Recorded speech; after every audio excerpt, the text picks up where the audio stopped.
नमस्ते दोस्तों, terror files 21 में आप सभी का बहुत बहुत स्वागत है।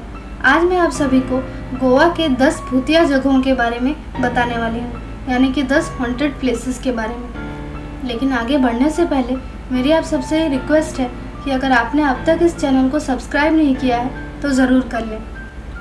भारत के पश्चिमी तट पर स्थित एक छोटा सा राज्य गोवा अपने सुंदर तटों, नाइट लाइफ, पार्टियों, पुर्तगाली वास्तुकला यानी कि पोर्तुगीज वास्तुकला और समृद्ध सांस्कृतिक विरासत के लिए जाना जाता है। लेकिन क्या आप जानते हैं कि गोवा में भी ऐसी बहुत सारी जगह हैं जिन्हें हॉन्टेड माना जाता है। तो आज हम जानेंगे उन्हीं 10 हॉन्टेड प्लेसेस के बारे में। 10वें स्थान पर है सालीगांव विलेज। पणजी से 15 किलोमीटर दूर स्थित इस छोटे से गांव सालीगांव को गोवा के भूतिया स्थानों में से एक माना जाता है। कहा जाता है कि यहाँ पर एक महिला की आत्मा भटकती है जिसे क्रिस्टलिना के नाम से जाना जाता है। उसने इस गांव के एक बरगद के पेड़ पर फांसी लगाकर आत्महत्या कर ली थी। तब से उसकी आत्मा यहीं पर निवास करती है। Number 9, Boram bridge. पोर्तुगीज यानी कि पुर्तगालियों के ज़माने के इस ब्रिज को हॉन्टेड माना जाता है। कहा जाता है कि यहाँ रात के समय किसी महिला की प्रेत आत्मा पुल पर दौड़ती है और जब कोई उसके पास आता है तो वो नदी में कूद जाती है। यहाँ तक कि कई बार लोगों ने उस महिला की प्रेत आत्मा को उनकी कार की पिछली सीट पर भी बैठे देखा है। लोगों का मानना है कि वो नुकसान नहीं पहुँचाती, पर फिर भी वहाँ पर जाना खतरनाक हो सकता है। नंबर 8, रोडक्रिस होम। दिखने में तो ये घर बहुत ही सुंदर है, मगर कहा जाता है कि यहाँ पर भूत प्रेतों का बसेरा है। कहा जाता है कि यहाँ पर कभी रोडक्रिस फैमिली रहा करती थी। यहाँ से गुजरने वाले लोगों को अक्सर दरवाज़ों और खिड़कियों के खुलने की आवाज़ और चीखने चिल्लाने की आवाज़ सुनाई देती है। नंबर 7, डी मेलो हाउस। खंडर से दिखने वाला ये घर कभी बहुत ही शानदार हुआ करता था।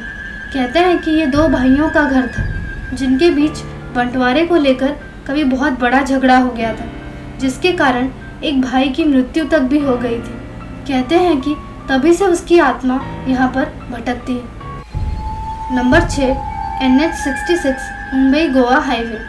मुंबई से गोवा को जोड़ने वाले इस हाईवे को हॉन्टेड माना जाता है। लोगों का दावा है कि इस सड़क पर रात में उनके साथ बहुत सी अजीब घटनाएं हुई हैं। उनका मानना है कि यहाँ पर आत्माएं भटकती हैं जो रात में लोगों को परेशान करती हैं। नंबर 5, जखनी बांध। नावेलिम और रामपुर के बीच एक पुल जो कि जखनी बांध पर बना है, इसे गोवा के प्रेतवाधित स्थानों में से एक माना जाता है। लोगों के अनुसार एक बार ड्राइवर की गलती के कारण एक स्कूल बस पलट गई और सभी यात्री मारे गए, जिन सब में स्कूल के बच्चे भी शामिल थे। कई लोगों ने रात के समय वहां से गुजरते समय बच्चों की रोने की आवाज़ भी सुनी है। Number 4, Rachol seminary arch. Rachol seminary arch को गोवा के हॉन्टेड स्थानों में से एक कहा जाता है। कहा जाता है कि यहाँ पर एक प्रहरी आत्मा कुछ खास दिनों में आर्क के नीचे घूमती है और किसी भी व्यक्ति को प्रवेश देने से मना कर देती है जिसे वो अयोग्य मानती है। कहा जाता है कि वो आत्मा यहाँ पर पुर्तगाली युग से ही निवास कर रही है। नंबर 3, इगोरके बंद। Church of Our Lady of Snows के ठीक पीछे स्थित इस भूतिया सड़क पर दिन के उजाले में डरावने अनुभव होते हैं। कहा जाता है कि इस सड़क पर यदि कोई दोपहर 2 बजे से 3 बजे के बीच आना जाना करता है तो वो पोजेस्ड हो जाता है, यानी कि बुरी आत्मा के साए के चपेट में आ जाता है। Number 2, NH17 Mumbai Goa highway.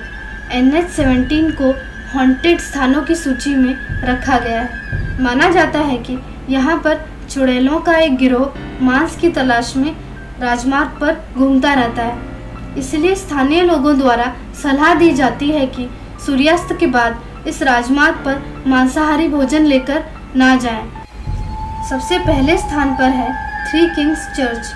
कौंसलम गांव में स्थित 3 किंग्स चर्च को गोवा के सबसे हॉन्टेड प्लेसेस की लिस्ट में सबसे पहले रखा गया है।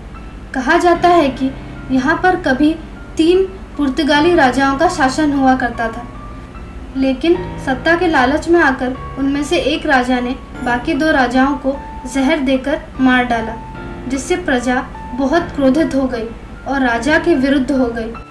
अपने बुरे कर्मों से दुखी होकर उस राजा ने भी जहर खाकर आत्महत्या कर लिया। लोगों का मानना है कि उन तीनों राजाओं के शव चर्च के नीचे दफन है और उनकी आत्माएं यहाँ पर आज भी निवास करती हैं। दोस्तों, इन सब में से आपको सबसे ज़्यादा डरावनी जगह कौन सी लगी, ये कमेंट कर ज़रूर बताएं और साथ में ये भी बताएं कि क्या आप इनमें से किसी जगह पर जा चुके हैं। अपने एक्सपीरियंस को ज़रूर शेयर करें और साथ ही साथ अगर आपने अब तक इस चैनल को सब्सक्राइब नहीं किया है तो ज़रूर कर लें